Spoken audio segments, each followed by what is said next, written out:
Spider Prophecy by David Hirst.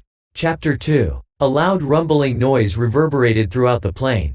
The passengers glared in unison, focusing on its source.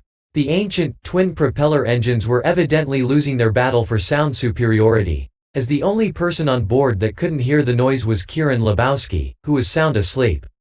However, he would never bear witness to the noise, as it was he who was creating it with his snoring from beneath his pork pie hat, which vibrated with every external breath. "Does this thing have one of those cargo doors that opens at the back?" asked Daniel to no one in particular.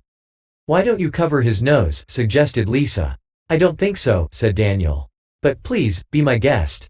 I'm going to break his nose if he carries on for much longer," warned Chris.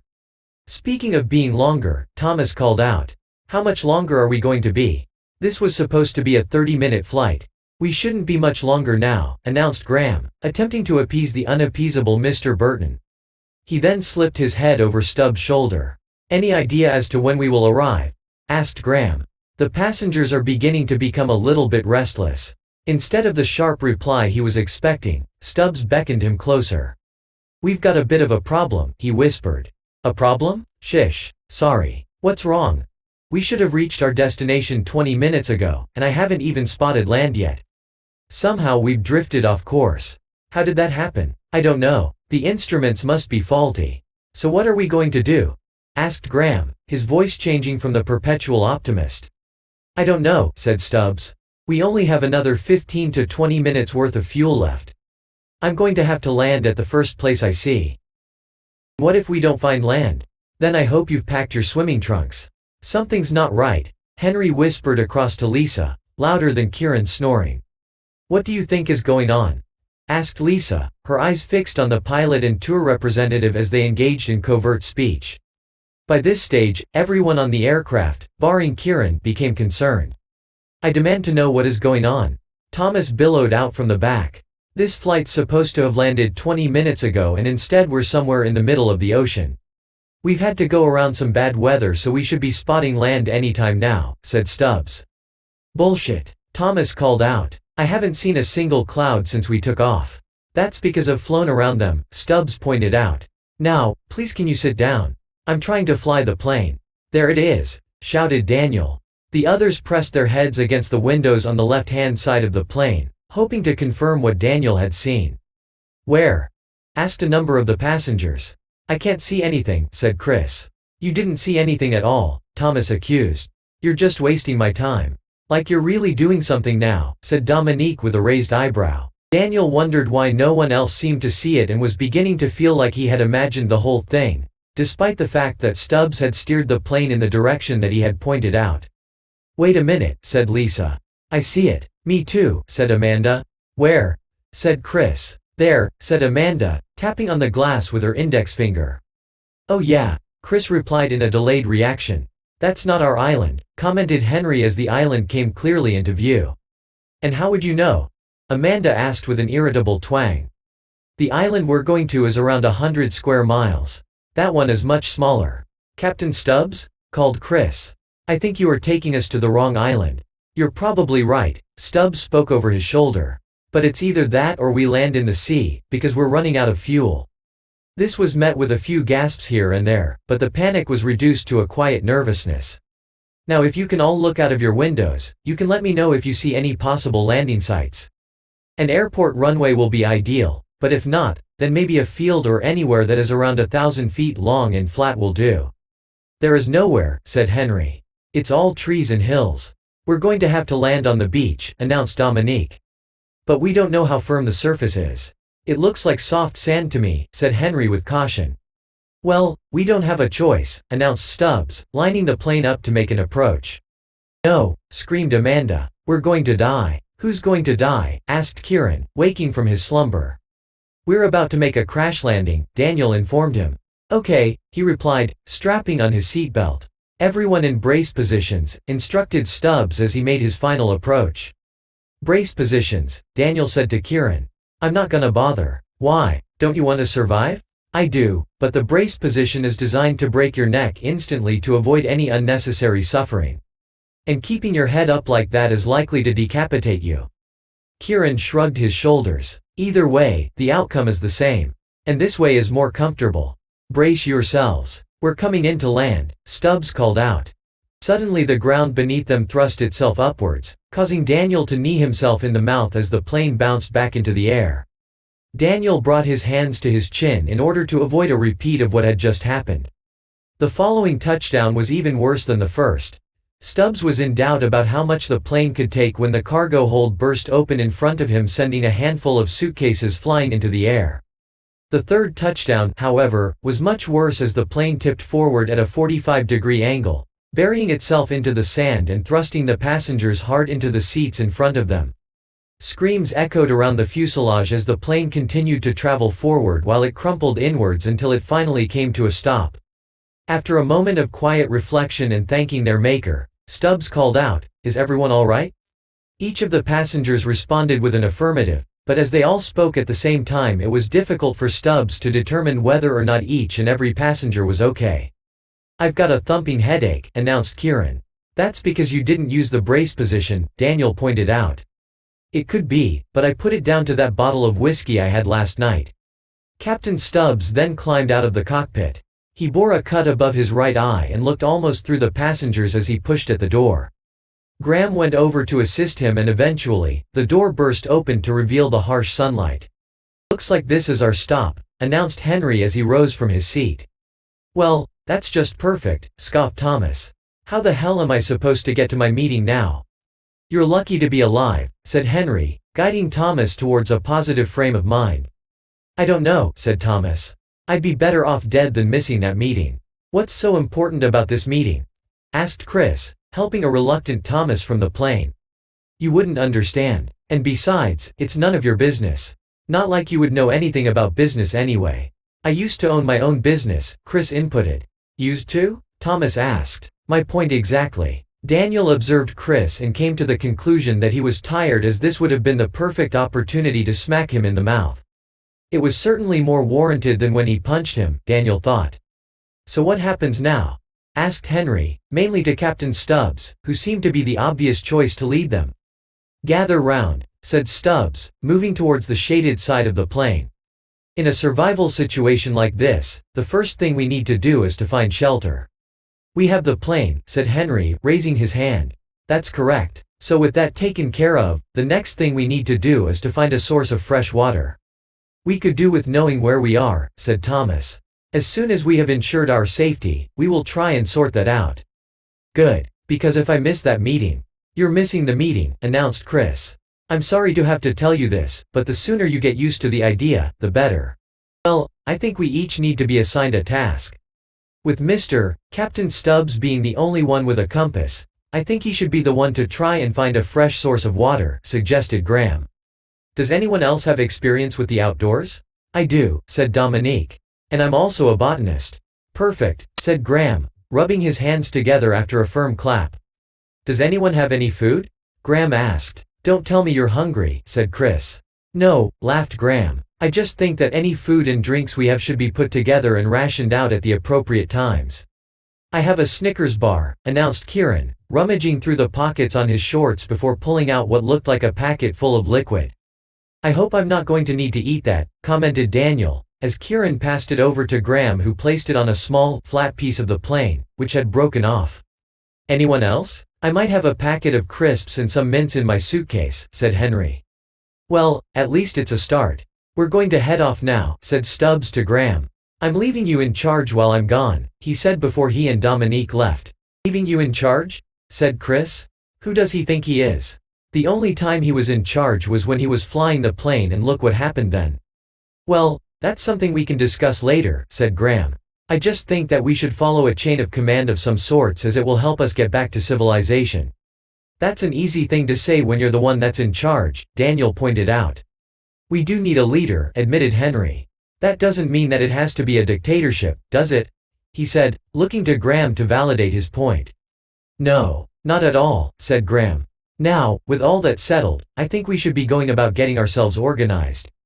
So the first things we're going to need are food and tinder." "No, not that one," laughed Daniel, upon noticing Amanda's change of expression. "Although it would be nice. I think we should separate into groups of 2, suggested Graham.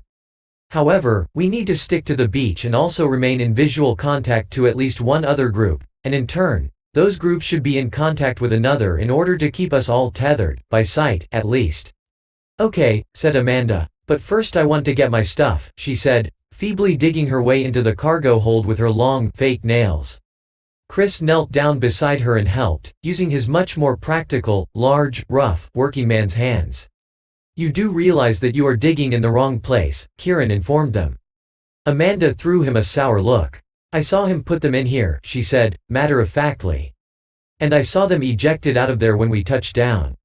Amanda's mouth widened and Chris's grave nod confirmed her fears. Amanda then sprang to her feet and dusted herself down. Okay, she said. Me and Chris will search that way, she said, indicating over to the direction in which they came from. You're not just going looking for your own stuff, are you? Asked Graham. There are a lot more useful items in that bag than there are on this entire island, she concluded as she strode off, leaving Chris to scurry after her.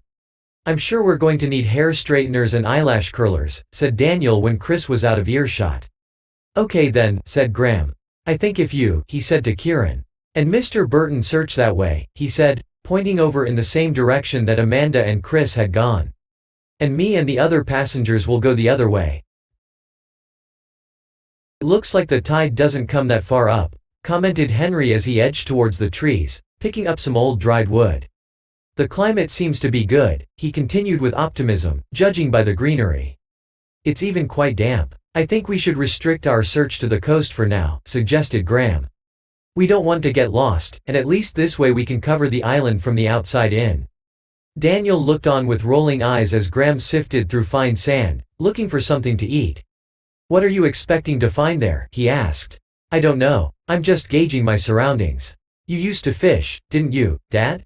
I sure did. Maybe now I can get you to come fishing with me, Henry said with a smile. I think so. It's definitely our best chance of finding food, on the coast, at least. That's a good idea, said Graham. What are we going to use for bait though? Those rocks, over there, Henry pointed out. I'm sure they'll be rock pools. Hopefully we may find a crab or two, which we can use as bait. After half an hour they all, minus Stubbs and Dominique, returned to regroup. Each of Graham's team came back cradling several branches for firewood. On the other side, Kieran came back with nothing, Thomas came back with a sour expression and Amanda and Chris came back with a suitcase full of shoes.